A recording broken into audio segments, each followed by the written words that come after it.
আজকে এই পার্টনার প্রকল্পের স্কুলের পাশাপাশি আপনাদেরকে একটা সচেতনমূলক কথাবার্তা বলবো। সেটা হচ্ছে আমি বেনিপুরে গেছিলাম। ওখানে বেনিপুর কিন্তু আপনার যে পিয়াসের বাগানে কিন্তু আমি হচ্ছে রাসেস ভাইপারটা দেখতে পাইছি, এবং পাশাপাশি কিন্তু আপনার মেদিনীপুরে গতদিন কিন্তু এই রাসেস ভাইপার সাপটা কিন্তু আছে।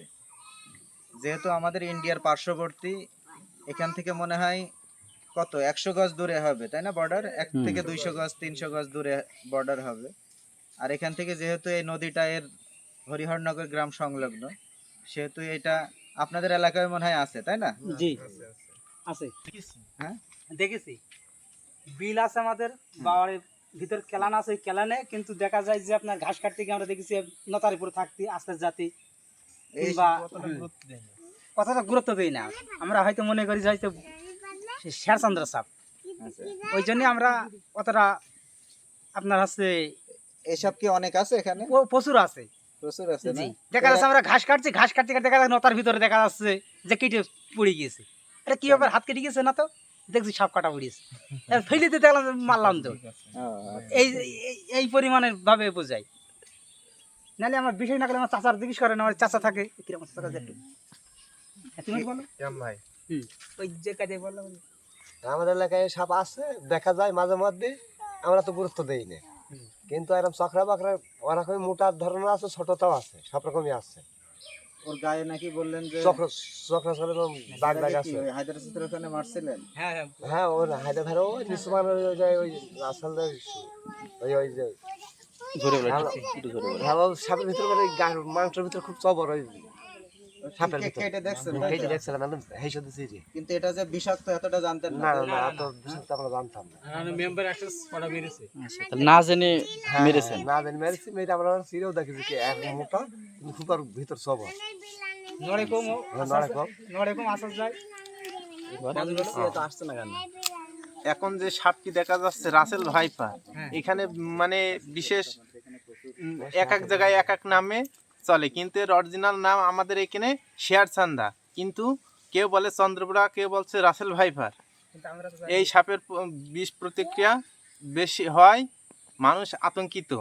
আমাদের এই গ্রামে ভারতবর্ষী এলাকায় এই ক্যানাল একটি নদী আছে, নদীর মাঝে কিছু আমরা নদীর ভিতরে জাল পাতি, জালে বাঁধে, এবং আমরা জানতাম না এর এত বিষ, কিন্তু আমরা মেরেছি, প্রচুর মেরেছি, কিন্তু আমরা অতটা জানতাম না যেতে এত পরিমাণ বিষ এর ভিতরে আছে। সাধনদাও কি দেখেছেন?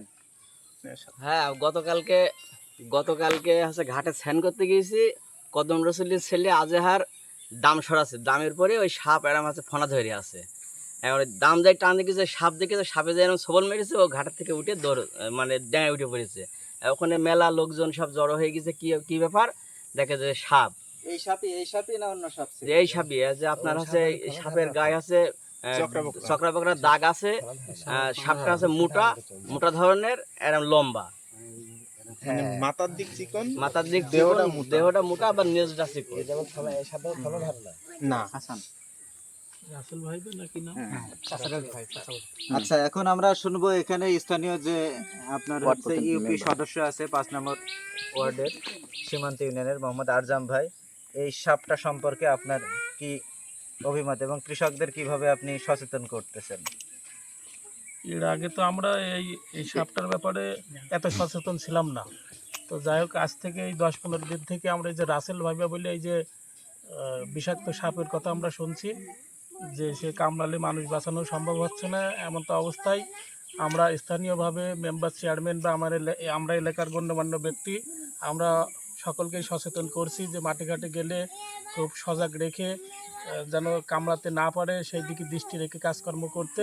আর আমরা সাপ পেলেই মেরে ফেলতে বলছি আমরা কি, আর আমরা সব দিক থেকেই এটা একটা সচেতন করার মূলক একটা অনুষ্ঠানও করেছি এর আগে। তো আমরা এখন থেকে এই কাজ চালিয়ে যাব, বা আজকেও আমরা এই নিয়ে একটা অনুষ্ঠান করেছি। আর তো আমি মোহাম্মদ ইয়াসিন আলী, উপসহকারী কৃষি অফিসার, সীমান্ত ইউনিয়ন, হরিহরনগর ব্লক। আমি প্রথমে মেসেজটি এভাবে দিব যে অন্তত এই সাপটা যদি কোনো কৃষকের কিংবা কৃষানির কামড়ায়, তাহলে আপনারা ওঝার দিয়ে ঝাড়ফুঁক করবেন না, সরাসরি আপনার নিকটস্থ উপজেলা স্বাস্থ্য কমপ্লেক্সে আসবেন এবং বাড়ির আশপাশগুলো পরিষ্কার পরিচ্ছন্ন রাখবেন। আতঙ্কিত হওয়ার কোনো কারণ নাই। আপনারা দেখে শুনে সাবধানে চলাফেরা করবেন এবং ক্ষেত খামারে যখন চাষাবাদ করবেন তখন আপনারা সাবধানতা অবলম্বন করবেন। ধন্যবাদ সবাইকে।